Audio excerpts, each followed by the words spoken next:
আমি আজি এটা নতুন পাঠ আৰম্ভ কৰিছোঁ বৰ্গ আৰু বৰ্গমূল।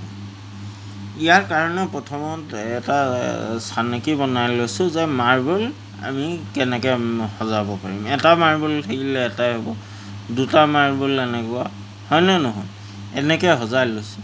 ইয়াৰ ভিতৰত যদি আমি কেইটামান স্পেচিফিক ধৰি লওঁ, এই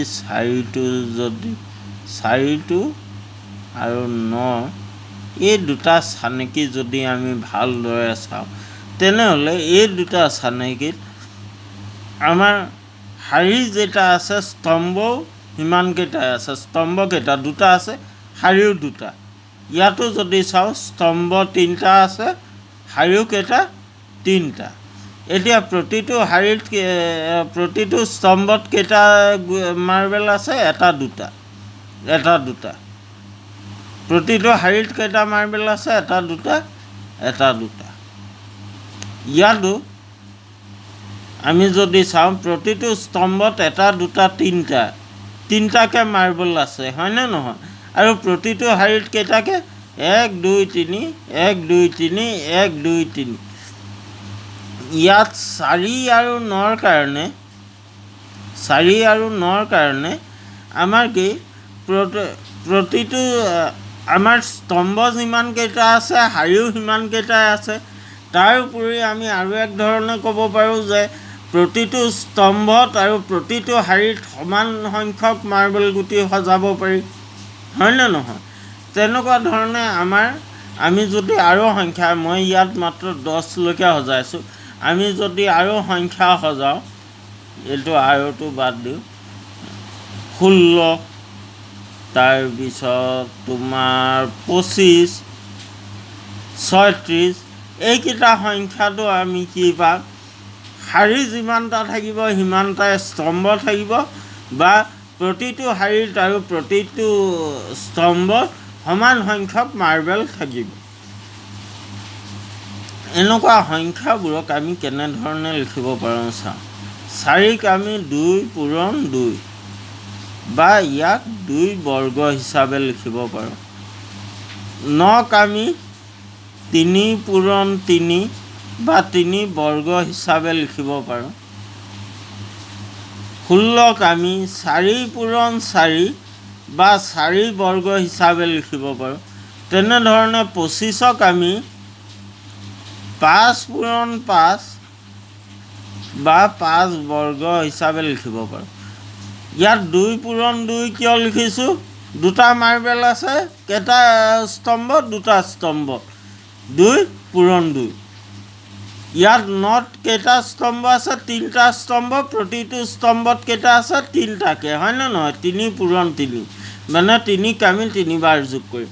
তেনেকৈ 16ত 4টা স্তম্ভ থাকিব, প্ৰতিটো স্তম্ভত 4টা মাৰ্বেলকৈ থাকিব, বা 4টা শাৰী থাকিব আৰু প্ৰতিটো শাৰীত 4টাকৈ মাৰ্বেল থাকিব। তেনেকৈ 25ত আমাৰ 5টা শাৰী থাকিব বা 5টা স্তম্ভ থাকিব, আৰু প্ৰতিটো শাৰী বা প্ৰতিটো স্তম্ভত আমাৰ 5টাকৈ মাৰ্বেল থাকিব।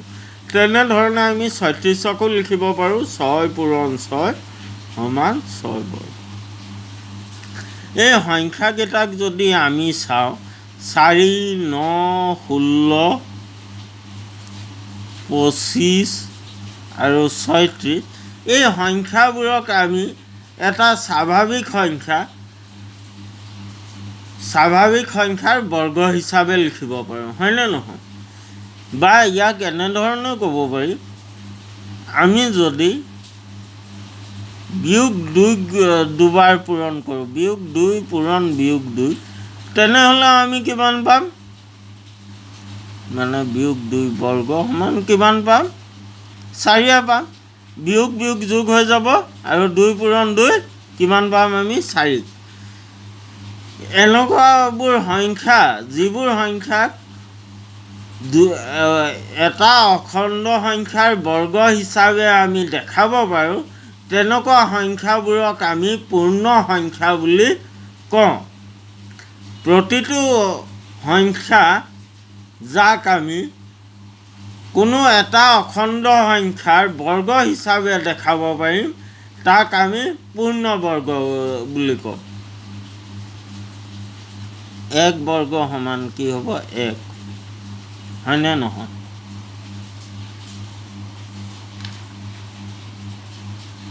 তাৰ পিছত 2 বৰ্গ সমান 4 3 বৰ্গ সমান 9 তেনেধৰণে যদি আমি গৈ থাকোঁ তেনেহ'লে আমি কিছুমান সংখ্যা পাম 9 পিছত 16 পাম এই সংখ্যা কেইটা যে 1 4 9 মই লিখিয়ে দিছোঁ 1 4 9 16 25 36 এনেকুৱা সংখ্যা যিবোৰ সংখ্যা কোনো এটা অখণ্ড সংখ্যাৰ বৰ্গ হিচাপে লিখিব পাৰোঁ তেনেকুৱা সংখ্যাবোৰক আমি কি বুলি কওঁ পূৰ্ণ বৰ্গ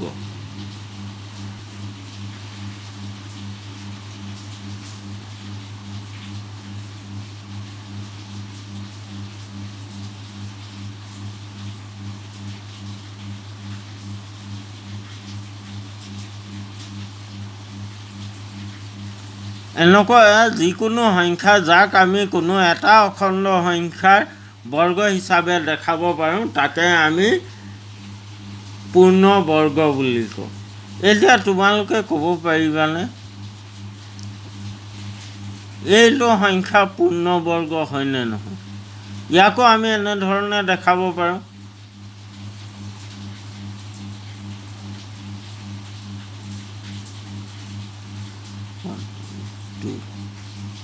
মানে এইটো সংখ্যাকো আমি এটা সংখ্যাৰ বৰ্গ হিচাপে দেখাব পাৰিছোঁ হয়নে নহয় তেনেহ'লে এই সংখ্যাটোক আমি পূৰ্ণ বৰ্গ কম নে নাই সেইটো এতিয়া ডাঙৰ কথা এইটো সংখ্যাক আমি কেতিয়াও পূৰ্ণ বৰ্গ নকওঁ কাৰণ এই সংখ্যাটো যাৰ আমি বৰ্গ হিচাপে দেখাইছোঁ সেই সংখ্যাটো পূৰ্ণ সংখ্যা নহয় পূৰ্ণ সংখ্যা বোলে ভুল কৈছোঁ মই অখণ্ড সংখ্যা নহয় এইটো এটা পৰিমেয় সংখ্যা হয়নে নহয় পৰিমেয় সংখ্যাৰ বৰ্গ নহয় অকল অখণ্ড সংখ্যাৰ কিন্তু তাত আমি শূন্যটো ধৰিব নোৱাৰোঁ কাৰণ শূন্যৰ বৰ্গ শূন্যই হয় সেইকাৰণে শূন্যটো কেতিয়াও পূৰ্ণ বৰ্গ নহয় শূন্যটো কেতিয়াও পূৰ্ণ বৰ্গ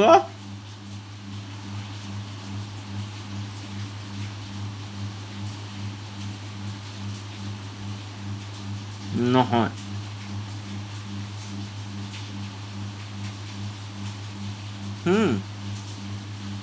শূন্যটো কেতিয়াও পূৰ্ণ বৰ্গ নহয় কিন্তু তাৰ উপৰিও আৰু এটা আমি চাই লৈছোঁ আমি যদি এইটোক পূৰ্ণ বৰ্গ ক'বলৈ হয় তেনেহ'লে 9.5 পূৰণ 9.5 যদি কৰোঁ তেনেহ'লেও আমি কিমান পাম আমি এটা সংখ্যা পাম না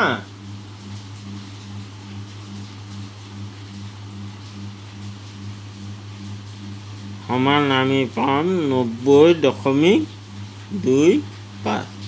এইটোক কিন্তু আমি পূৰ্ণ সংখ্যা নকওঁ কাৰণ এই দুটা অখণ্ড সংখ্যা নহয় বা আমি এনেকৈও ক'ব পাৰোঁ যে যিকোনো এটা স্বাভাৱিক সংখ্যাৰ বৰ্গকহে আমি পূৰ্ণ সংখ্যা বুলি ক'ম কাৰণ সি একটো আমাৰ যদিও -1ৰো বৰ্গ হয় কিন্তু আমাৰ স্বাভাৱিক সংখ্যা 1ৰো বৰ্গ হয় সেইকাৰণে আমি কি ক'ম কোনো এটা স্বাভাৱিক সংখ্যাৰ বৰ্গকহে আমি পূৰ্ণ বৰ্গ ক'ম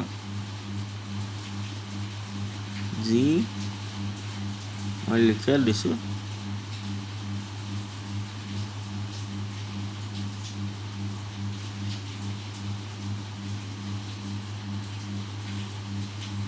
এটা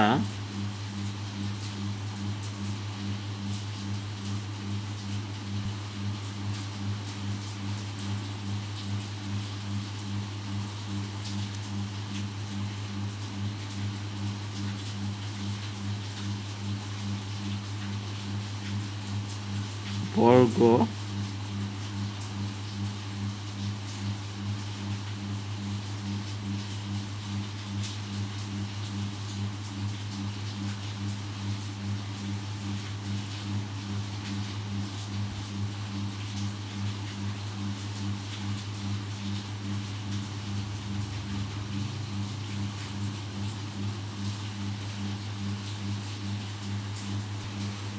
সেইটো পেজত মোৰ লিখাটো বেয়া হৈছিলে কাৰণে আকৌ লিখি দিছোঁ। যি সংখ্যাক এটা স্বাভাৱিক সংখ্যাৰ বৰ্গ হিচাপে দেখুৱাব পাৰি তাকে পূৰ্ণবৰ্গ বোলে। এইটোৱে হ'লগৈ পূৰ্ণবৰ্গ সংখ্যাৰ সংজ্ঞা। আজি আমি বুজিলোঁ যে পূৰ্ণবৰ্গ কাক বোলে, হয়নে নহয়? আমি ইয়াৰ পিছৰ ভিডিঅ'টোত তাৰ আগত আৰু এবাৰ চাই লওঁ আমি। যি সংখ্যা এটা স্বাভাৱিক সংখ্যাৰ বৰ্গ হিচাপে দেখুৱাব পাৰি তাকে পূৰ্ণবৰ্গ বোলে। আজিৰ ভিডিঅ'টোত ইমানটোতে সামৰণি মাৰিছোঁ। কাইলৈ আজি আমি কি শিকিলোঁ যে পূৰ্ণবৰ্গ কাক বোলে। কাইলৈ আমি পূৰ্ণবৰ্গ সংখ্যাৰ কিছুমান ধৰ্ম চাম। বৰ উজু ধৰ্ম হয়, একেবাৰে চালে আমাৰ ওলাই আহে। তোমালোকে নিজেও চাব পাৰা। তোমালোকে 1ৰ পৰা 1000লৈকে গোটেইকেইটা পূৰ্ণবৰ্গ সংখ্যা লিখি ল'ব পাৰা। যেনেকৈ প্ৰথম পূৰ্ণবৰ্গ সংখ্যাটো কি হ'ব? 1, তাৰপিছৰটো 4, তাৰপিছৰটো 9, মানে 3 নম্বৰটো 3 3 গুণ 9, তাৰপিছত 4 4 গুণ 16, তেনেকৈ 1000লৈকে তোমালোকে লিখি চাব পাৰা ইহঁতৰ মাজত কি সম্পৰ্ক আছে। তাৰপিছত সেই সম্পৰ্কৰ ওপৰতে ভিত্তি কৰি আমি কিছুমান ধৰ্ম চাম পূৰ্ণবৰ্গ সংখ্যা। বাৰু আজিৰ ভিডিঅ'টো মই ইমানতে সামৰণি মাৰিছোঁ। ইয়াৰ পিছৰ ভিডিঅ'ত মই যেনেকৈ ক'লোঁ যে পূৰ্ণবৰ্গ সংখ্যাৰ আমি কিছুমান ধৰ্ম চাম। আৰু যদি আজিৰ ভিডিঅ'টোত তোমালোকৰ কিবা সুধিব লগা থাকে, কিবা ডাউট থাকে, কিবা প্ৰশ্ন থাকে, তেনেহ'লে মোক ফোন কৰিও সুধিব পাৰা। নহ'লে মোৰ হোৱাটছএপ নাম্বাৰতো প্ৰশ্নটো মেছেজ কৰিব পাৰা। নহ'লে মোক ইউটিউবৰ কমেণ্ট ছেকশ্যনতো প্ৰশ্নটো লিখি দিব পাৰা। আজিৰ ভিডিঅ'টো ইমানটোতে সামৰিছোঁ। ধন্যবাদ।